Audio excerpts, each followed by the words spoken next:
My pear cobbler with canned pears recipe is easy and delicious. This old-fashioned southern dessert has a fluffy cake topping and a flavorful fruit filling, making it absolutely amazing. Let's go over the ingredients. For a 9x13 cobbler, for the filling, you will need 3 15-ounce cans of canned pears and heavy syrup. I am using Bartlett pears. 1 can I drained of the juice. The 2 still have the syrup inside.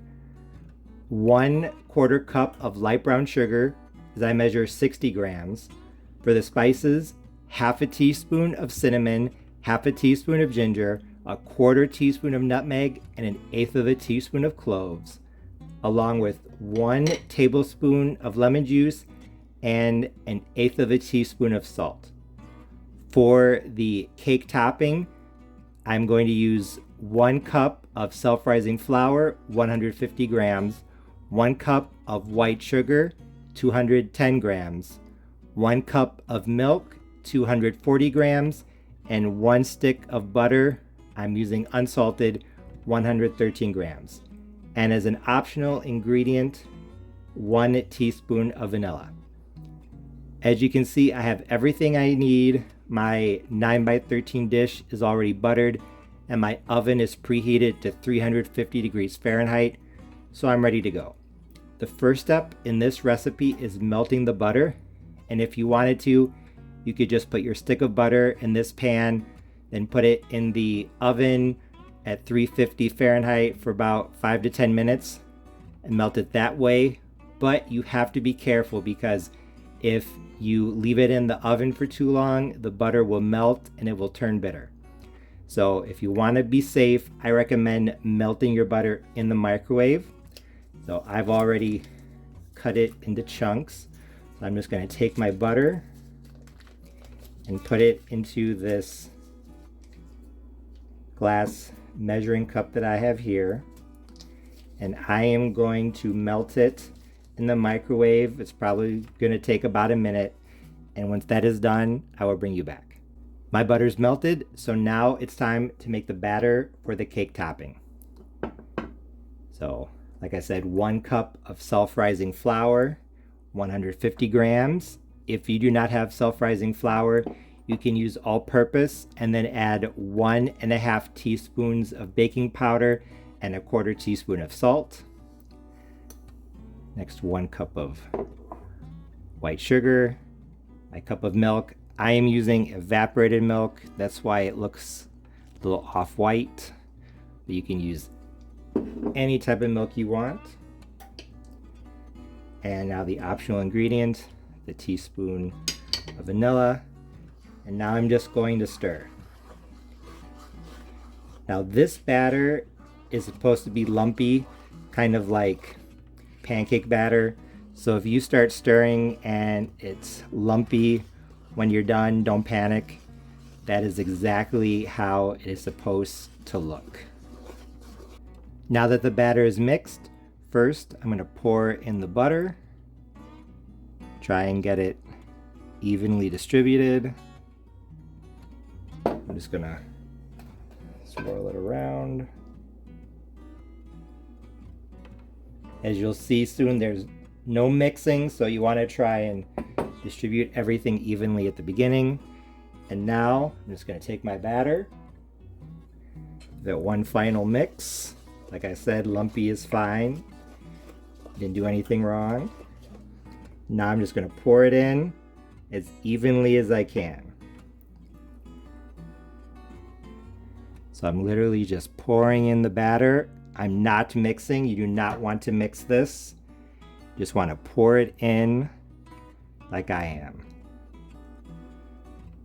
So try to pour it in as evenly as possible. But like I said, do not mix. Now that the batter is in, it's time to move on to the fruit filling. But first, I am going to actually add the spices. I'm curious to see if that's going to help distribute them a little bit better, adding them in first. Honestly, I don't think it's a huge deal, but like I said, I'm gonna sprinkle in the spices first. Like I said, half a teaspoon of cinnamon, half a teaspoon of ginger, a quarter teaspoon of nutmeg, and an eighth of a teaspoon of cloves. Actually, I'll do this and then I'll add in the rest of the spices later. Now it's time for the fruit. My recommendation is that instead of just opening the cans and just throwing them in, you take a fork or a spoon and you gently place the fruit into the dish. I think this is going to help avoid splashing and just make sure that the fruit is as evenly distributed as possible. You don't have to be perfect, but like I said, I think just trying to make it look a little more evenly distributed is going to result in a better final product. I started with the drained can, so now I'm moving on to the cans with the syrup, and I am pulling out the fruit as you can see, and then later on I'm going to go back and drizzle over the syrup. As you can see, I finished layering in the pear slices, so now I'm just going to take my syrup and drizzle it over the top. Once again, trying to be as even as possible. And just like when I was pouring in the batter, you do not want to stir. This type of cobbler, you do not stir. You literally, kind of like a dump cake, you literally just add in the ingredients in layers. First the melted butter, then the batter, then the juice, or excuse me, then the fruit, and now the syrup that I'm using, and then some of the extras. I know this looks like way too much liquid, but you're just gonna have to trust me. It is going to work out. What's gonna happen is that the batter is gonna mix with the butter and some of that syrup and rise to the top and form a cake layer, and the fruit will be on the bottom. Now for some of the extras.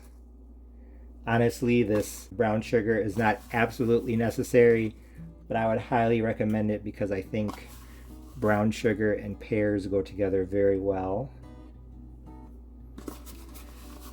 Sprinkling that in.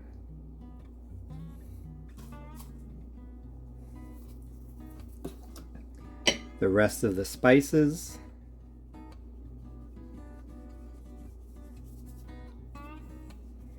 And then, of course, the lemon juice. The lemon juice, I think, is actually very important because lemon juice, I'm going to see if I can sprinkle this in a little bit at a time. The lemon juice is going to help bring out the flavor of the canned fruit. I think canned pears are good, but they're not quite as flavorful as fresh, so they need a little bit of help.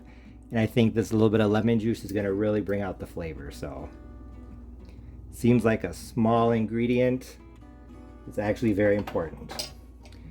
And if you use unsalted butter for the batter, I would add an eighth of a teaspoon of salt just to help bring out the flavor. My pear cobbler with canned pears is now ready for the oven. I'm going to put it into a 350 Fahrenheit degree oven, uncovered. I'll let you know for how long. I just pulled my cobbler out of the oven. It was in at 350 degrees Fahrenheit, uncovered, for an hour and 15 minutes. So a total of 75 minutes. It looks and smells fantastic.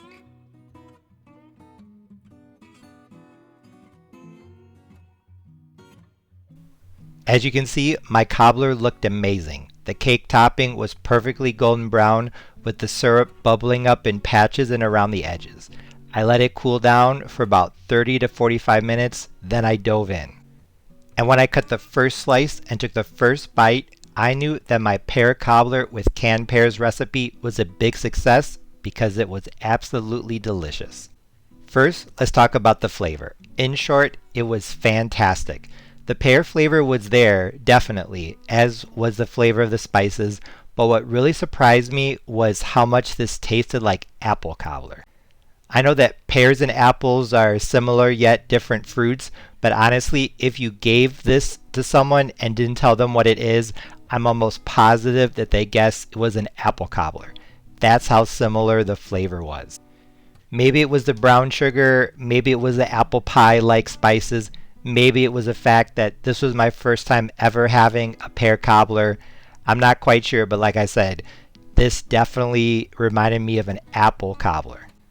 However, one thing that definitely gave this away as being a pear cobbler, not an apple one, is that there was a slight grittiness in the background.